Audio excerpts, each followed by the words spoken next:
সভা, মমতার নিশানায় শুভেন্দু, নাম না করে ফের গদ্দার তোপ।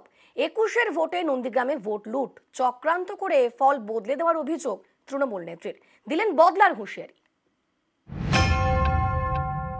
নন্দীগ্রামের ঘটনাটা তো আমাকে প্রতারণা করা হয়েছে, আমার রিগিং করা হয়েছে, টোটাল ভোট লুট করা হয়েছে। ইলেকশন হয়ে যাওয়ার পরেও লোডশেডিং করে দিয়ে রেজাল্ট পাল্টে দিয়েছিল। আমি এখনো জোর করে বলছি, আমি কোর্টে কেস করেছি, আমার কেস এখনো পড়ে আছে। আমি আজ না কাল এর বদলা তো নেবই। 21-এর বিধানসভা ভোটে নন্দীগ্রাম থেকে জেতেন শুভেন্দু অধিকারী। এ নিয়ে 24-এর ভোটের প্রচারে মমতা বন্দ্যোপাধ্যায়ের সুর সপ্তমে। নন্দীগ্রামের ঘটনাটা তো আমাকে প্রতারণা করা হয়েছে, আমার রিগিং করা হয়েছে, টোটাল ভোট লুট করা হয়েছে। ইলেকশন হয়ে যাওয়ার পরেও লোডশেডিং করে দিয়ে রেজাল্ট পাল্টে দিয়েছিল। আমি এখনো জোর করে বলছি, আমি কোর্টে কেস করেছি, আমার কেস এখনো পড়ে আছে। আমি আজ না কাল এর বদলা তো নেবই, কারণ ওটা কিন্তু নন্দীগ্রামের মানুষের রায় নয়।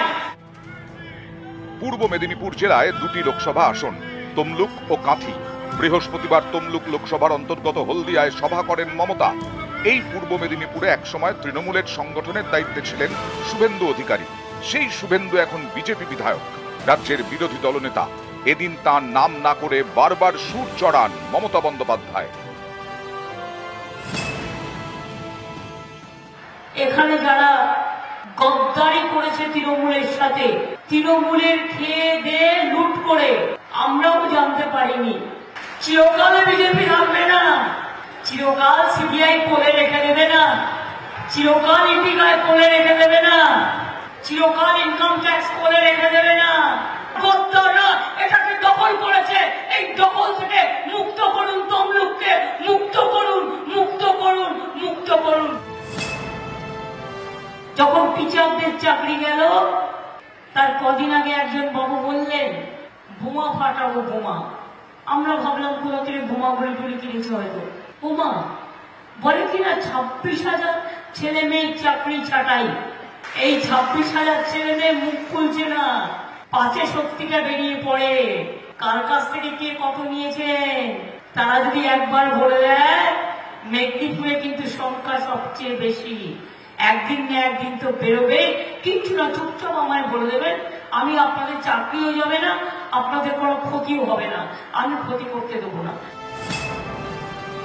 বাপ্পাটা তো ছিল, কোন কাজটা করেছে 10 বছর আমাদের মন্ত্রী হিসেবে যতদিন ছিল, যা পেরেছে তা করে খেয়েছে, লুটে নিয়েছে। শুরু নেই আমার চেনা আছে, যখন তৃণমূল কংগ্রেস তৈরি করি সেদিন ইলেকশনে এখানে পঞ্চায়েতে দাঁড়িয়েছিল অখিলগিরি, ওনারা নয় গদ্দারও।